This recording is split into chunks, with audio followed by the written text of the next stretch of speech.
Hello, it's G. Hernandez Life Bible Study here with Leviticus chapter 24. As always, I'm going to go ahead and this will be a reading of chapter 24 and then a verse by verse commentary on the chapter using the King James Version. At the beginning, of course, I like to read the Lord's Prayer, starting with Matthew chapter 6, verse 9. And it reads, Our Father, which art in heaven, hallowed be thy name. Thy kingdom come, thy will be done in earth as it is in heaven. Give us this day our daily bread, and forgive us our debts as we forgive our debtors. And lead us not into temptation, but deliver us from evil. For thine is the kingdom, and the power, and the glory forever. Amen.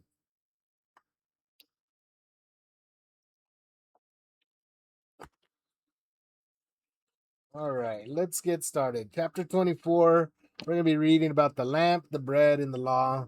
We're going to be taking a look at the tabernacle's lamp, the showbread, and justice for the innocent. So here is a quick rundown of what we'll be seeing. Leviticus 24 verses 1 through 4, we're going to read about the oil for the lamp. Verses 5 through 9, we're going to read about the showbread. Verses 10 through 16, we're going to see that blasphemers are stoned. Verses 17 through 22, we're going to read that life for life and eye for an eye. And verse 23, the sentence carried out. So this is just the outline of chapter 24. And like I said, what I will be doing is I will be reading the chapter verse by verse. We're going to read it, the whole chapter, and then we'll come back afterwards, verse by verse. And with the help of the Holy Spirit, we'll be able to get some understanding of what is actually happening in this chapter. So, all right, let's get started. Okay, chapter 24, King James Version, Leviticus. It reads, And the Lord spake unto Moses, saying, Command the children of Israel that they bring unto thee pure olive, beaten for the light, to cause the lamps to burn continually. Without the veil of the testimony in the tabernacle of the congregation shall Aaron order it from the evening unto the morning before the Lord continually. It shall be a statute forever in your generations. He shall order the lamps upon the pure candlestick before the Lord continually. And thou shalt take fine flour and bake 12 cakes thereof. 2/10 deals shall be in one cake. And thou shalt set them in 2 rows, 6 on a row, upon the pure table before the Lord. And thou shalt put pure frankincense upon each row, that it may be on the bread for a memorial, even an offering made by fire unto the Lord. Every Sabbath he shall set it in order before the Lord continually, being taken from the children of Israel by an everlasting covenant. And it shall be Aaron's and his sons, and they shall eat it in the holy place, for it is most holy unto him of the offerings of the Lord made by fire, by perpetual statute. And the son of an Israelitish woman, whose father was an Egyptian, went out among the children of Israel.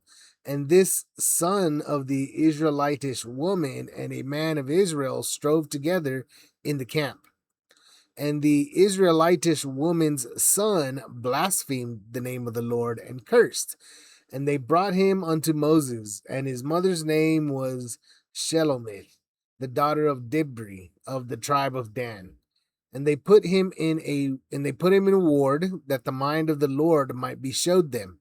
And the Lord spake unto Moses, saying, Bring forth him that hath cursed without the camp, and let all that heard him lay their hands upon his head, and let all the congregation stone him. And thou shalt speak unto the children of Israel, saying, Whosoever curseth his God shall bear his sin. And he that blasphemeth the name of the Lord, he shall surely be put to death. And all the congregation shall certainly stone him, as well the stranger as he that is born in the land, when he blasphemeth the name of the Lord, shall be put to death. And he that killeth any man shall surely be put to death. And he that killeth a beast shall make it good, beast for beast.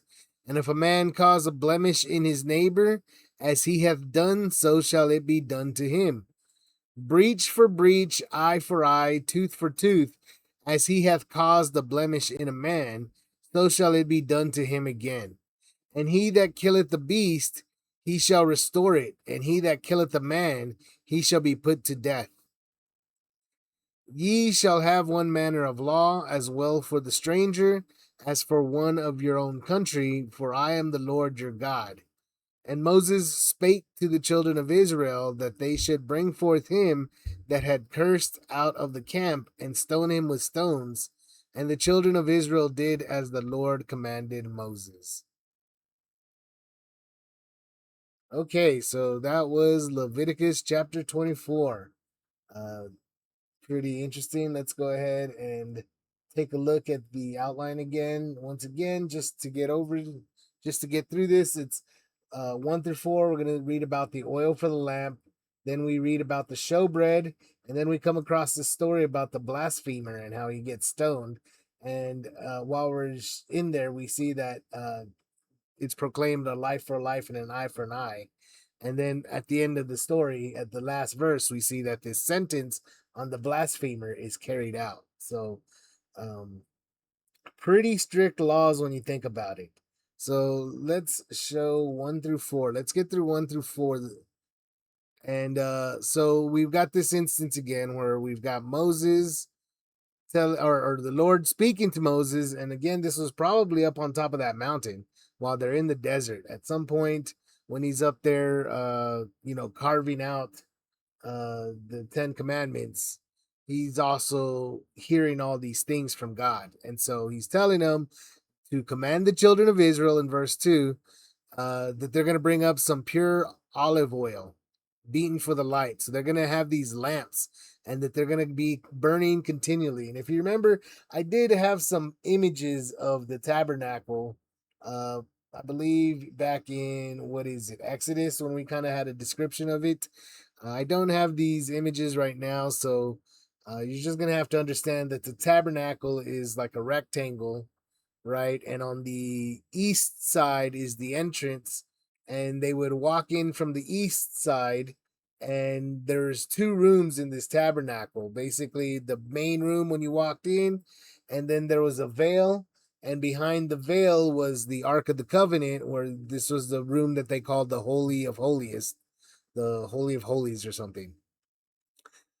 So in the big main room, the outer room, only the priests were allowed in there. And right here, it's saying that Aaron it was his job to make sure that all day long, from the evening until the morning, uh, that the lamps be burning from the evening until the morning. So all night long, these lamps need to be burning continually, forever. It's a statute forever. It's part of their law.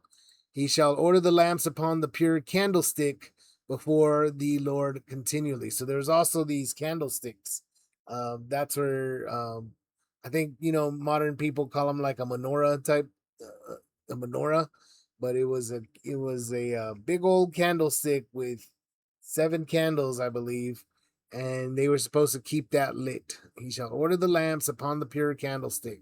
So that's what it sounds like they're talking about. All night long, it was a responsibility that the priest had to do. And then verses 5 through 9, we see this showbread.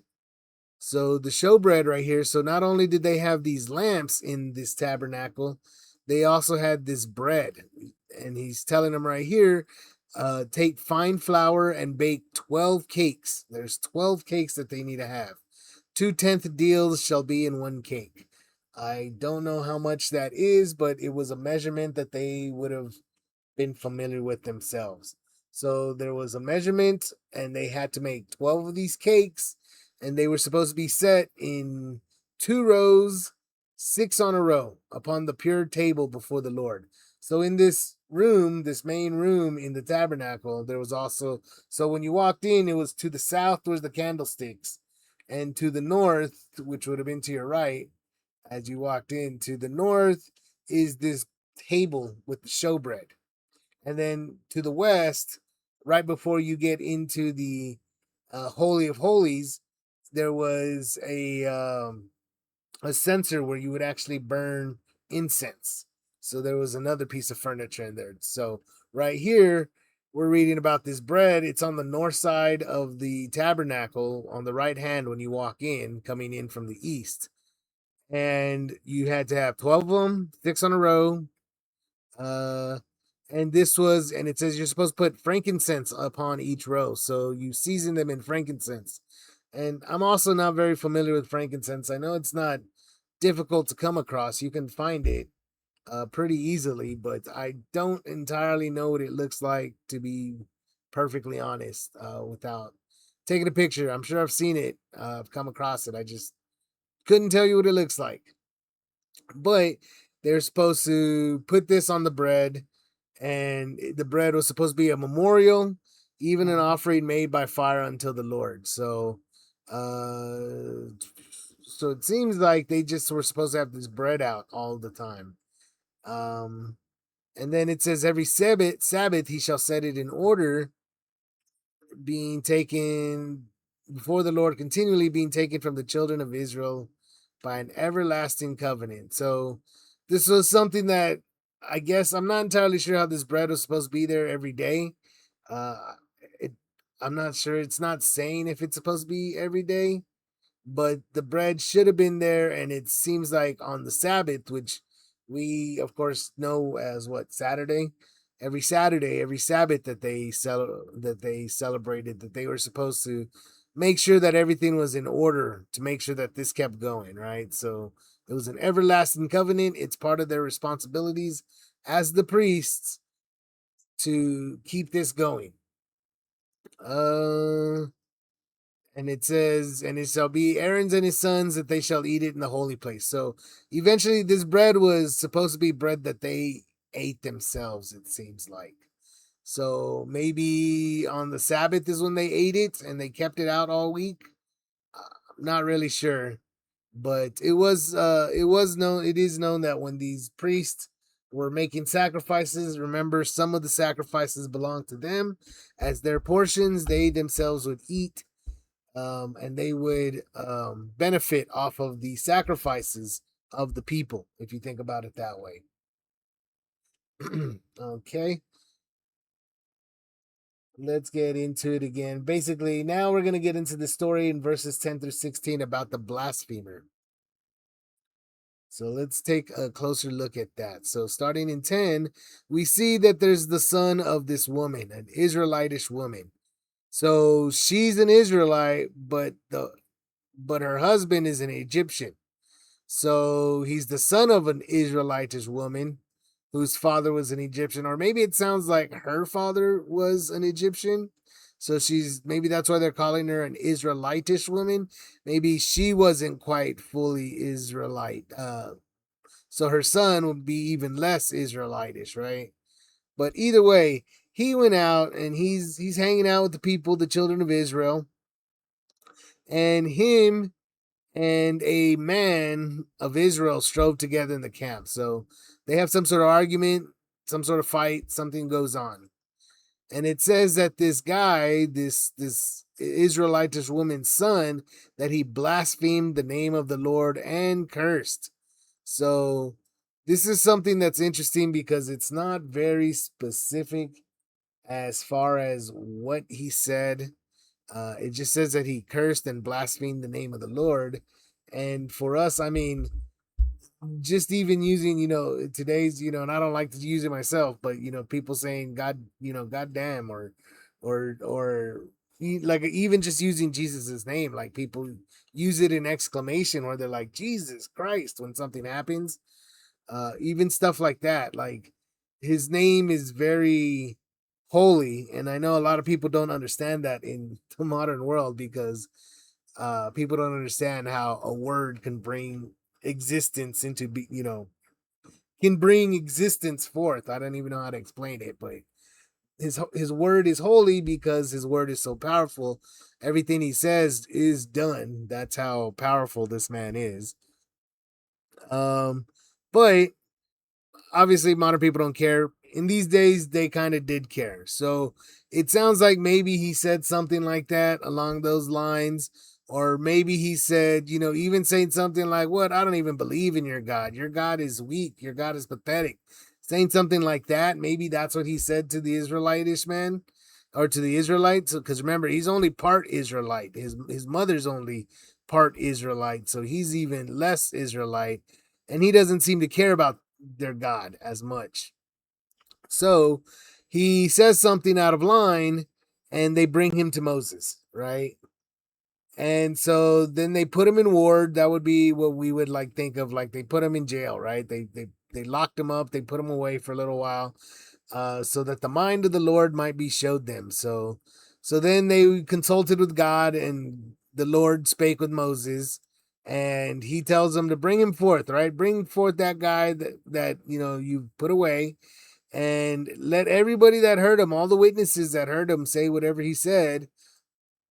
And the Lord wanted them to place their hands upon his head, and then all the congregation would stone him to death. And by stoning him to death, that means obviously picking up rocks and throwing rocks at them until they die. And so the Lord tells Moses to speak to the children of Israel. Whoever curses his God shall bear his sin. Now, mind you, of course, this was the old people, the old ways. This was the Old Testament. This was the chosen people. This is all happening for a reason, to play out a story.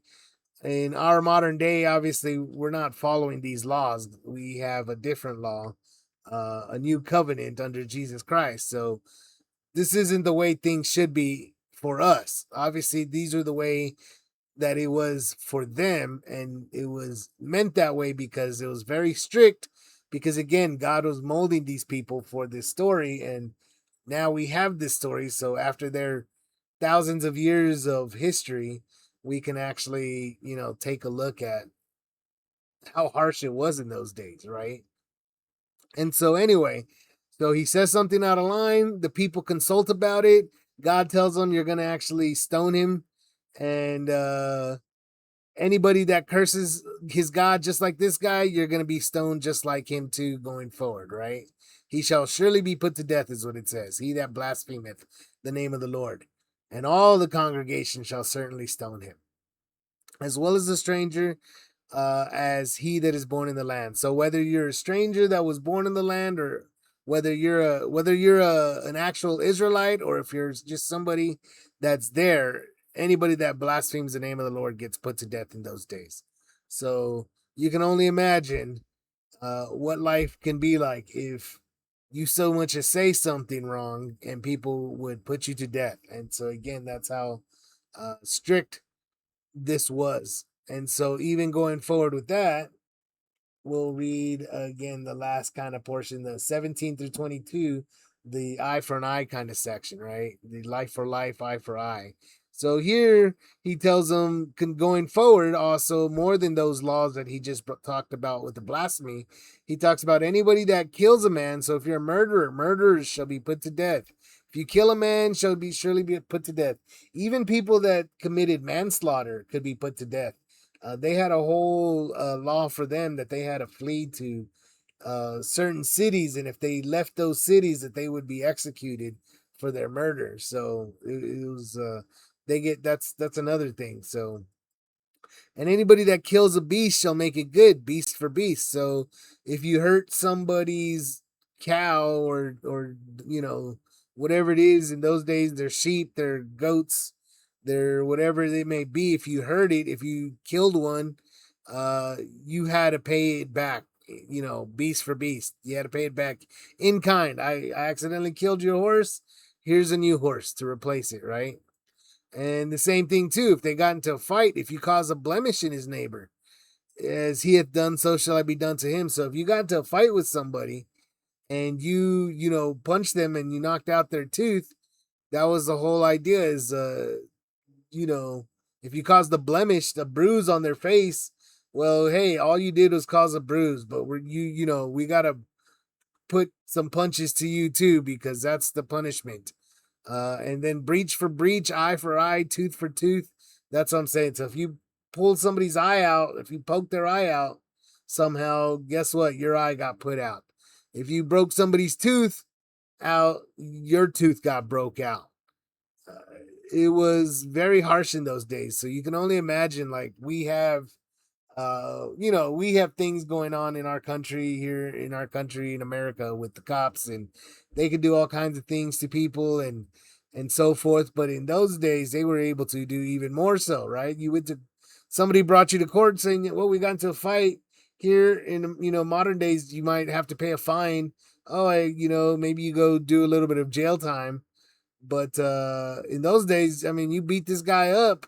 Guess what? You get beat up too, which is not something that really happens in our justice system. And in fact, and kind of going back with the murder too, we do not execute murderers at all in our country, it seems like. So we've got a bunch of murderers just locked up in jail when they should be, according to God, executed. So anyway, let's see. Going forward, he says, if you kill a beast, you're going to restore it.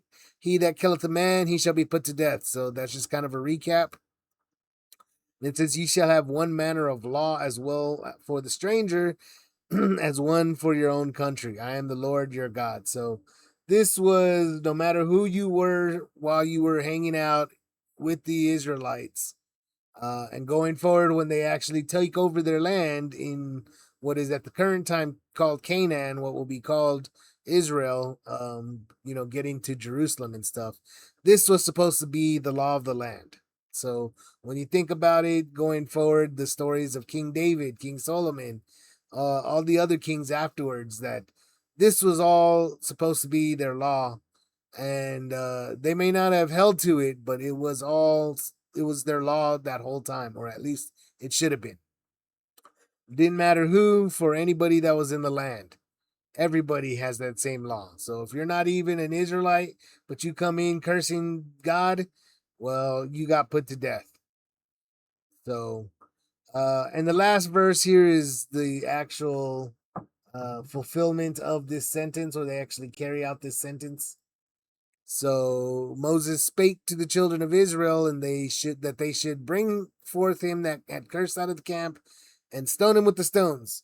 So they had put him out. They talked about it. They heard what they were going to do a while ago. They got some more information about some other laws as far as the eye for an eye situation. And then at the end of it, they actually bring him out, and they do just that. They put their hands on him, and they stone him with stones until he dies. So, all right. That was Leviticus chapter 24. It was very interesting to say the least. Like I said, when you start reading these laws, you realize how strict it should have been. So God's moral compass is very strict, is what we're saying. There is no room for being wrong. If you hurt somebody, you get hurt back. If you kill, you get killed back. So keep that in mind, because in today's modern world, it's really not the same. We have a much different uh, code of ethics, I guess you can say, a different justice system. People think this is cruel. They think this is unusual. Um, and I can understand that, and I can understand how strict it was. But again, it was set in place for these ancient people so that this story could be played out, and we should just be thankful that we have it in the form of the Bible, because this history is super important. This stuff happened, and it happened for a reason. So anyway, that's gonna end this video. God bless you if you're watching this. Thank you. Goodbye.